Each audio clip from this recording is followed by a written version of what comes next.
Olá, minha gente. Então, tudo certo? Então, viva. Pessoal, vamos para o terceiro bloco de resolução de questões da segunda ficha, ficha que se intitula Movimento Uniforme. Vamos lá para a nossa lousa digital? Estamos juntos. Vamos lá. Questão 11. Dois atletas partem simultaneamente do mesmo ponto e seguem direções ortogonais entre si, perpendiculares entre si, direções que formam 90 graus entre si, certo? Com velocidades constantes iguais a 3 e 4 metros por segundo, respectivamente. Se o tempo necessário para atingir essas velocidades for desprezado, o tempo decorrido após a partida até que a separação entre eles seja 10 metros é em segundos de quanto? Quando ele despreza o tempo para adquirir as velocidades, é porque você vai, claro, o corpo está em repouso e leva um tempo para adquirir a velocidade. Você despreza isso, então você já vai considerar que o corpo está nessa velocidade, que vai se manter constante. Então nós estamos falando de dois corpos em movimento uniforme. Vamos ilustrar aqui. As direções são perpendiculares, aí você pode desenhar como preferir. Eu vou desenhar vertical e horizontal, certo? O importante é que elas formem entre si 90 graus. Está aqui, ó. Eles partem do mesmo ponto, certo? Atenção. Vamos chamar os móveis de A e B e seguem direções perpendiculares. Um deles a 3 metros por segundo, o outro a 4 metros por segundo. No mesmo tempo, quem que percorre uma distância maior? O mais rápido. Então, vou desenhar isso aqui, tá? A velocidade de A, 3 metros por segundo. A velocidade de B, 4 metros por segundo. Então, B maior. No mesmo instante, ele vai percorrer, só para ilustrar o desenho corretamente, ele vai sofrer uma variação de espaço maior do que de A. Aqui é a variação de espaço do móvel B e aqui é a variação de espaço do móvel... a variação de espaço, ΔS se preferir, do móvel A. Nesse instante, aqui eu liguei o cronômetro, tá? Quando eles partem, deixa eu caprichar mais aqui. Quando eles estão juntos e partem desse ponto em comum, eu ligo o cronômetro e aqui é o instante que eu quero saber. Instante em que a distância entre eles, que é representada, ó, por essa reta aqui, é de 10 metros. Então vamos encontrar esse instante. Vai lá. Aqui tem um triângulo retângulo. Dá uma olhada. Vou desenhar aqui em separado. Você poderia fazer só aqui já, tá? Mas eu vou dar um destaque aqui. Triângulo é retângulo. Esse ângulo é 90 graus, não é? ΔS de A. ΔS de B. E aqui 10 metros. Hipotenusa e os catetos. Agora, como é movimento uniforme, o ΔS, pessoal, é a velocidade vezes o tempo, já que T0 é 0, ΔT é T, tá? Então, ΔS de A é a velocidade de A, 3, vezes T. O ΔS de B é a velocidade de B, 4 vezes T. Joga aqui, Pitágoras. ΔS de A ao quadrado mais ΔS de B ao quadrado igual a 10 ao quadrado. ΔS de A, 3t ao quadrado, mais ΔS de B, 4t ao quadrado igual a 10 ao quadrado, 100. 3t ao quadrado dá 9t2. 4t ao quadrado dá 16t2. Igual a 100. 9t ao quadrado mais 16t ao quadrado, 25t ao quadrado igual a 100. 25, tá, 100 por 25 dá 4. Então, t ao quadrado igual a 4, tira a raiz. T vale 2 segundos. 2 segundos, vamos marcar o gabarito? 2 segundos, gabarito, letra A. Pode ser que você pense assim. Poxa, eu pensei por tentativa. Eu pensei em 1 segundo. Um deles percorre 3 metros, o outro 4 metros, a hipotenusa é 5, não resolve. Em 2 segundos, um deles percorre 2 vezes 3, 6 metros, o outro 4 vezes 3, 8, 6 e 8, hipotenusa 10, achei. Tranquilo, só que tem uma coisa. E se esse instante ficasse entre 1 e 2 segundos? Como é que você faria? Você entende onde eu quero chegar? Que eu fiz de uma maneira que mesmo que a questão não fosse favorável para você resolver por tentativa, você conseguiria resolver. Porque nem sempre a resposta é sempre o número inteiro. Dependendo dos dados, pode ser que você encontre uma resposta que você não consiga perceber, como é o caso dessa questão, que você tem razão. Se você for por tentativa em 1 segundo, 3 e 4 hipotenusa 5 não é. Em 2 segundos, 6 metros, 8 metros, hipotenusa 10 é a resposta.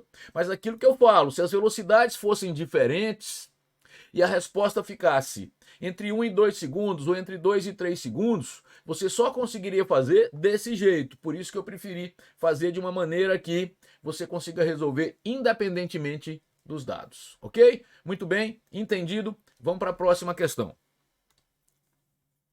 Um automóvel percorre uma estrada com a função horária S igual a menos 40 mais 80t, onde S é dado em quilômetro e T em horas.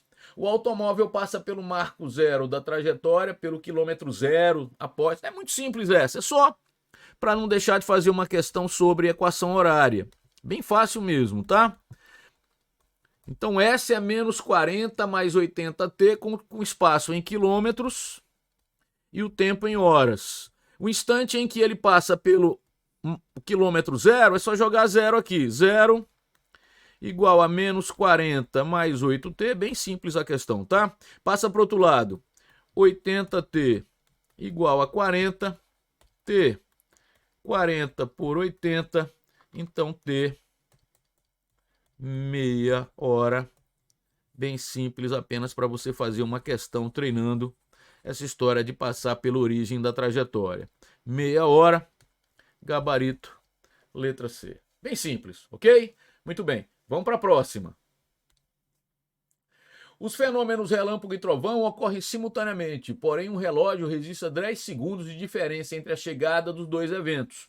Sabendo que a velocidade do som no ar é de 340 metros por segundo aproximadamente, pode-se dizer que o relógio está a uma distância do local dos eventos de quanto? Gente, o relâmpago escute, acontece o raio, que é uma descarga elétrica na atmosfera, e aí o que acontece? Libera energia, há uma luminosidade e um estampido, porque é a dilatação brusca do ar. Os dois acontecem ao mesmo tempo. A luminosidade é o relâmpago e o estampido, a dilatação brusca do ar, é o trovão. Só que esses eventos, esses fenômenos, eles assumem naturezas ondulatórias diferentes. O relâmpago, como é luz, é uma onda eletromagnética que vai se propagar muito, muito mais rápido do que o som. Isso quer dizer que pela distância que você está do local, você despreza o tempo que a luz leva para chegar a você. Porque é muito, muito rápido, porque a velocidade da luz, vamos aproximar para o vácuo, é de 300 mil quilômetros por segundo. Então, você vai pensar que quando o raio acontece, a luz chega instantaneamente. O som não. O som vai levar ainda 10 segundos. Então, com que velocidade? De 340 metros por segundo. Então, para o som, o movimento é uniforme e o deslocamento é a velocidade vezes o intervalo de tempo. O deslocamento é a distância que você está do local, d. A velocidade é a velocidade do som no ar, 340 metros por segundo, e o tempo de 10 segundos. Calma aí que eu vou reexplicar. 340 vezes 10, 3.400 metros. Se preferir, 3,4 quilômetros. Porque aqui tem resposta em quilômetro. Mas aqui, 3.400 metros. Gabarito, letra E. Mas não entendi, por que você... 10 segundos não é a diferença entre os eventos? Isso, você viu o relâmpago, 10 segundos depois chega o trovão. Pô, mas veja, não leva um tempo para a luz chegar? Você despreza, porque a velocidade da luz é muito alta. Você pode aproximar para a velocidade da luz no vácuo 300 mil quilômetros por segundo. Veja então que você despreza o tempo que a luz leva para chegar até você. Você imagina que na hora que acontece o raio, a luz chegou, você já está destravando o cronômetro e trava quando escuta o trovão. Então 10 segundos se passam, o som levou 10 segundos para se propagar nessa velocidade de 340 metros por segundo. 340 vezes 10, 3.400 metros, se preferir 3,4 quilômetros, mas o gabarito está em metro, 3.400 metros. Combinado? Muito bem, vamos para a próxima. Para pesquisar a profundidade do oceano numa certa região, usa-se um sonar instalado num barco em repouso. O intervalo de tempo decorrido entre a emissão do sinal e a resposta ao barco, eco, é de 1 segundo. Supondo a velocidade de propagação do som na água de 1.500 metros por segundo, a profundidade do oceano na região considerada é de quanto? Vamos ilustrar? Ó, tá aí. O barco, o sonar, a água é o meio. O que vai acontecer? Você emite o sinal, ele atinge o fundo e retorna, é o eco, percorrendo a profundidade que é o que você quer. Só que esse tempo de 1 segundo é o tempo que o som, na verdade, né? Essa onda mecânica, que geralmente se usa uma frequência não audível, mas pode ser o som, claro, o importante é que vai se propagar com essa velocidade. Esse sinal ele atinge o obstáculo e volta. Então esse intervalo de 1 segundo é o tempo para percorrer d na ida mais d na volta. Então vamos lá. Movimento uniforme, porque o meio é o mesmo, a velocidade é a mesma. Já que a velocidade de uma onda depende do meio, é o mesmo meio água, é a mesma velocidade, o movimento é uniforme. E no movimento uniforme vale ΔS é V vezes ΔT. O ΔS para ir e voltar, 2D. A velocidade do som na água, 1.500 metros por segundo. E o tempo de ida e volta, 1 segundo, está aqui. Com isso, 1.500 dividido por 2, 750 metros é a profundidade procurada, 750 metros, gabarito, letra D. Bem simples, certo? Conjunto de questões simples para dar uma praticada no movimento uniforme. Vamos para a última desse bloco. 15. Duas bolas de dimensões desprezíveis se aproximam uma da outra executando movimentos retilíneos uniformes.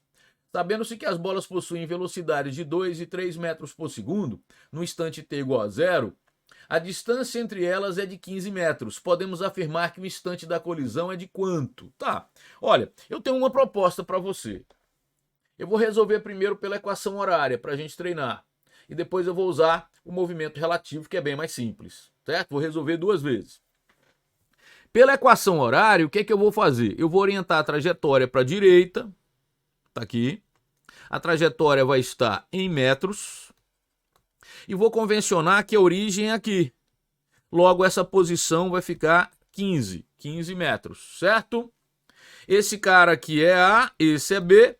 Eu dei essa nomenclatura.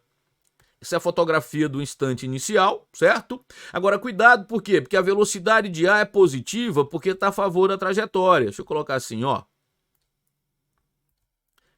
É a favor da trajetória. De B é negativa porque está contra. Então, a velocidade de A é positiva, é progressivo. B, deixa eu caprichar mais. A velocidade é negativa porque o movimento é retrógrado, é contra a trajetória. O padrão para a equação horária, vem aqui, é do movimento uniforme. O padrão é S igual a S0 mais VT. Para A vai ficar S0, 0, que está na origem, mais velocidade positiva, a velocidade de A é 2, vezes o tempo T. Para B, a posição inicial é 15, mais V é negativo, menos 3, mais menos 3 dá menos 3T. Pronto. Montou as duas equações horárias, agora você quer o encontro, a colisão. Você quer que o espaço de A seja igual ao espaço de B. Em que instante isso vai acontecer? E o espaço de A é 2T, o espaço de B é 15 menos 3T. Vem para cá, menos 3T mais 2T fica 5T igual a 15. 15 dividido por 5, 3 segundos. É o instante contado a partir do zero que acontece a colisão, que as partículas se encontram. 3 segundos, letra C. Agora, sem dúvida, você pode fazer de uma forma muito mais simples. Está aqui, ó. Um corpo a 2 metros por segundo para a direita, o outro a 3 metros por segundo para a esquerda, e a distância inicial entre eles 15 metros. O que eu vou fazer? Eu vou mudar o referencial e vou usar a velocidade relativa. Aí você tem que se lembrar que a velocidade relativa em sentidos opostos é a soma dos módulos. Então fica 2 mais 3, a velocidade relativa, 5 metros por segundo. Para o encontro acontecer, o ΔS relativo é a distância que separa os corpos. É o que um vai se movimentar em relação ao outro, 15 metros. E agora, como o movimento é uniforme, que a velocidade relativa é constante, ΔT é ΔS sobre V. ΔS relativo sobre velocidade relativa. O ΔS é 15 metros, a velocidade relativa é de 5 metros por segundo. Está aí, bem mais rápido. O ΔT é de 3 segundos, portanto, o mesmo gabarito. Letra C, aí está. Conjunto de questões bem simples. Eu vou ficando por aqui. Desejo a você, como sempre, um excelente estudo. Também deixo aquele forte abraço. Até a nossa próxima aula.